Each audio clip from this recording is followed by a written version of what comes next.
Mais tout ce travail, on le mène sur tous les sujets. C'est marrant parce que moi, il y en a beaucoup pas mal qui l'ont acheté ce soir. Mon livre Frexit, c'est mon premier, fin 2018. Je sors en 2018 ce livre. Il y a tout un chapitre, pour ceux qui le verront ou qui l'ont déjà lu, sur l'énergie. Et j'explique dedans, je dis, mais il y a un gros problème en Europe, c'est le marché européen de l'électricité. Et puis les directives européennes de libéralisation, etc. Mais à l'époque, on parlait dans le désert.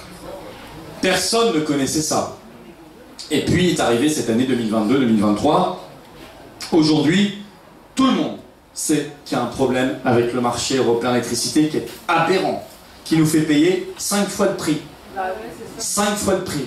Et qu'on a cassé EDF, et qui sont en train de nous demander de privatiser nos barrages hydroélectriques à cause des directives européennes, et que là, dans un autre domaine, sur le fret, mais c'est les services publics, ils ont sacrifié le fret SNCF parce que sinon on allait se prendre une amende de 5 milliards et demi, ça allait le tuer. Et qui va racheter le fret SNCF? Deutsche Bahn. Donc vous voyez tous ces sujets-là, qu'on était un peu seuls dans le désert il y a quelques années, on les a portés jusqu'au bout, parce que nous, contrairement à d'autres, on n'a pas caché nos convictions dans la poche. On s'est pas dit à un moment, ah mais le Frexit ça marchera jamais, les gens ne seront jamais convaincus, la sortie de l'euro on pourra pas, etc. Donc je vais renoncer à mes convictions et je vais changer de programme. La belle affaire. On va changer de programme sur un sujet aussi important. Bah c'est pas notre genre ici. Nous on a fait le pari de la ténacité, de la durée, et on s'est dit, on a raison, donc on continue. Aujourd'hui, tout le monde connaît cette affaire. Tout le monde connaît ce scandale.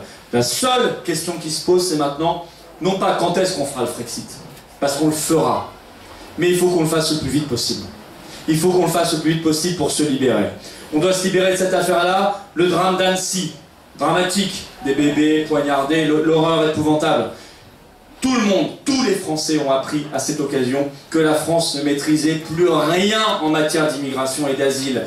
Plus rien. Cette semaine, la Commission européenne a décidé le pacte européen pour l'asile et l'immigration. Vous avez entendu? On doit se répartir chaque année 120 000 migrants. Si vous ne le faites pas, vous payez 22 000 € d'amende par migrant refusé. Voilà, ça c'est la réalité. Donc soit, moi je veux bien qu'on ait un débat sur toutes ces questions-là. Mais si on veut avoir un débat sérieux, il faut déjà qu'on ait les manettes. Que ce soit nous qui décidions qu'on reprenne le contrôle. Donc, mes chers amis, si on veut reprendre le contrôle, nous devons faire le Frexit, quitter l'Union européenne. Si nous ne quittons pas l'Union européenne, tous nos débats sont vains et tout ce que nous faisons ressemblera à du théâtre, à de la comédie. Nous devons faire de la vraie politique, c'est-à-dire débattre sérieusement. Et nous ne pouvons le faire que par le Frexit.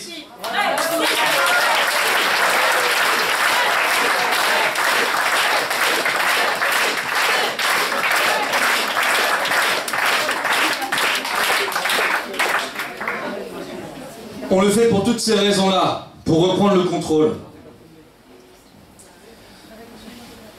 On le fait aussi parce que l'Union européenne, c'est la ruine. Ah, c'est la ruine de l'énergie, c'est la ruine du train, du fret, c'est la ruine sur tout sujet. Je vous donne un autre exemple parce qu'il va beaucoup monter dans l'actualité dans les jours prochains, vous allez voir. Le Mercosur. C'est un accord de libre-échange. Mercosur, c'est un accord entre des pays d'Amérique du Sud, Paraguay, Uruguay, Brésil, Argentine, 4 pays. Ils se sont mis d'accord. Ils sont en train de négocier un accord de libre-échange avec l'Union européenne. C'est un accord qui va nous refourguer énormément, notamment de produits agricoles, aux hormones, frelatés, poulet lavé à l'eau de javel, etc., etc. Macron a dit il y a 3 ans, je bloquerai cet accord. Je veux qu'on s'arrête 3 minutes sur cette affaire. Parce que cet accord, ça va évidemment ruiner l'agriculture française. Et en plus, mettre dans nos assiettes des choses épouvantables. Bon. Donc Macron, il est en campagne, etc. Il dit on va bloquer l'accord. Ok. Ursula, cette semaine, y est allée, elle a dit on va accélérer l'accord. À votre avis, qui va gagner? Alors moi, je vous demande simplement, prenez ce cas d'école. Parce que le Parlement français vous a voté une résolution cette semaine, alors ils étaient tous d'accord, hein, c'était magnifique, LFI, RN, PS, LR, tous d'accord, même pas mal de macronistes et ça. Ils ont dit on est contre l'accord. C'est très joli. La réalité, écoutez-moi bien, le commerce est ce qu'on appelle dans les traités européens une compétence exclusive de la Commission européenne. Ça veut dire ce que ça veut dire.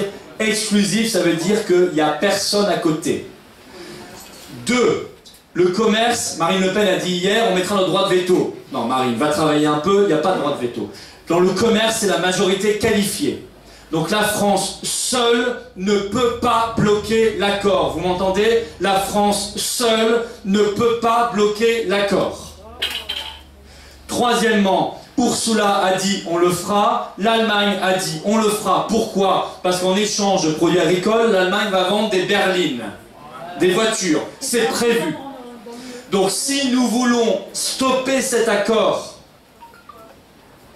la seule et unique solution, et je défie quiconque de vous dire autre chose, parce que ce sera soit un ignorant, soit un menteur, c'est de quitter l'Union européenne et de reprendre la compétence du commerce. Comme le font les Suisses, par exemple, qui sont en train de négocier leurs propres accords commerciaux et qui font ce qu'il faut faire, c'est-à-dire du patriotisme économique, industriel, agricole et alimentaire. C'est exactement ce que je vous propose de faire. Tout le reste, c'est du pipeau et ça nous mènera à la catastrophe. Voyez pourquoi l'Union européenne, c'est la ruine. Voyez pourquoi il y a une solution. Voyez pourquoi cette solution passe par la récupération totale de la maîtrise de notre destin et donc de notre souveraineté nationale. Voilà pourquoi cette seule et unique solution tient en 6 lettres, F-R-E-X-I-T, Frexit. Il n'y en a pas d'autre. Tout le reste, c'est du pipeau. Vous pouvez soit douter de ce que je dis, vous avez parfaitement le droit et c'est même sain.